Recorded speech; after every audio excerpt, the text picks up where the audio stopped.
YouTube क्यों उड़ा दिया गया है, बहुत सी कॉलें आ रही हैं, मैं सो नहीं पाया। तो उसने खुद प्राइवेट किया है, ना यूट्यूब ने डिलीट किया, ना इंस्टाग्राम ने डिलीट किया है। मुझे लग जब मैं उसके साथ ही ना होता तो ऐसा कोई ना कोई बड़ा मसला वैसे बन जाता है कि कोई भी मसला होना तो पहले ही सॉर्ट आउट हो जाए। तो अल्लाह खैर करेगा, वो वापस आ जाएगा। वो ऐसा बंदा नहीं है कि वो हमेशा के लिए छोड़ जाए या भाग जाए। तो अल्लाह बेहतर करेगा। यूट्यूब चैनल जो सा है, इंस्टा सारा कुछ वापस आ जाएगा। 2 दिन का टाइम है, आ जाएगा। थोड़ा सा उसको ज़रा मेंटली पीस, मेंटली रिलैक्स, कुछ थोड़ा सा सुकून चाहिए, इसलिए वो है, हो जाएगा इंशाल्लाह। मीडिया वाले गलत बोली जाएंगे। जब तक हम में से कोई बंदा, हम 6 दोस्तों में से कोई बंदा नहीं लगेगा, we love you anyways, thank you so much Shri भाई।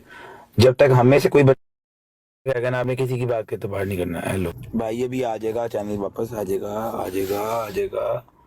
बड़ी मेहरबानी है, चैनल आ जाएगा इंशाल्लाह वापस। कल पहले मुझे सारा दिन ब्रॉड ब्रॉड करते करते मुझे इतने कमेंट्स। कॉफी भी चैनल आ जाएगा, आ जाएगा, चैनल इंशाल्लाह आ जाएगा, बेफिक्र हो जाओ।